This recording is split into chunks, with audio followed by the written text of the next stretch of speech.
Hello, this is the TradeSite U.S. Stocks and Futures Market Preview and Domestic Economic Data Roadmap for the week beginning Monday the 4th through Friday the 8th, 2018, June.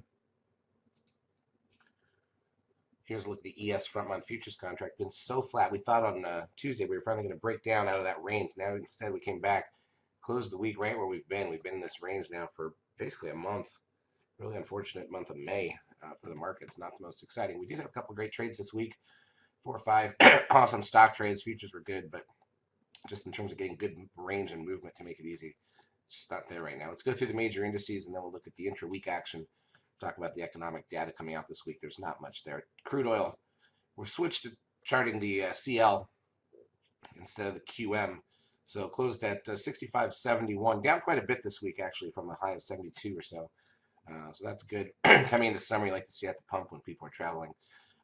Gold, the GC, we're tracking that instead of the YG, down 6.8 on the session, but basically it's been nowhere for quite a while. The S&P Cash Index gained 30 after a gap up on Friday. Nasdaq 100 up 116. This is the one that's kind of breaking out. It's near all-time highs, but it was a gap up again. Stocks up 32. Good day there. Biotech's up 43. They're still mid-range for the whole year so far. Basically, even with where they were coming into the start of January. The VIX down 197, excuse me, to 1346. The trend 1.14. That keeps that 10-day moving average. We've had some high trend readings way up there at 1.34. Nasdaq volume was 2.2 billion on Friday. The advanced decline ratio on the Nasdaq was plus 1230, one of the best we've seen in a long time. Plus 1271 on the New York. Google gains 35 points. That's a big move up for Google. Last couple of days, actually, almost 70 points. Apple up 337. I think that looks like new closing high in Apple. Netflix up $8.33. New closing high there, but look, oh nope, the recycle of the 13. So we did not get a 13 sell signal on Netflix like we were looking for. Amazon up, new closing high there, plus 1192. We're back to the usual stocks, making the market move. It's all the same five. Tesla up $7.09. Let's take a look at Facebook too. Why not? Look at that, Facebook back to highs. So again, it's the usual same stocks that have brought the market up before. That's what's moving. The rest of it's not really moving. Goldman Sachs up 2.47. TLT, the 20-year bond ETF, down 92 cents. Big gappy on the bond. Look at that. Kind of a floating island reversal we left behind there. All right, let's take a look at the intra-week action. So we'll switch this to 10-minute candles. Remember, Monday was a bank holiday, Memorial Day.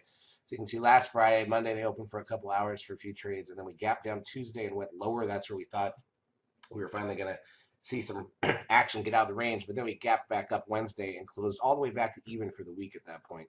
Thursday, a small gap down and closed a little lower. Friday, another gap up and closed essentially, gaining about 15 points for the week. Not even that on the S&P, maybe 12 points for the week. So it's really uneventful when you look at it from that perspective. Here's the Nasdaq side, though. Gap down, filled the gap on Tuesday, then went lower. Wednesday gapped up and pretty flat. Thursday flat to flat, and then Friday. So that it really, but by Thursday we were dead even for the week. Friday we gap up and pushed hard. All right. So in terms of economic data coming out this week, and there's not much as we start to enter the summer months here. We've got factory orders at 10 a.m. on Monday, final services PMI at 9:45 on Tuesday, along with ISM non-manufacturing PMI and JOLTS job openings at 10 a.m. Wednesday, revised non-farm productivity with trade balance and unit labor costs an hour before the bell. Crude oil inventory is an hour into the market. Thursday, the weekly initial and continuing jobless claims an hour before the bell. Natty gas an hour into the market. Consumer credit at 3.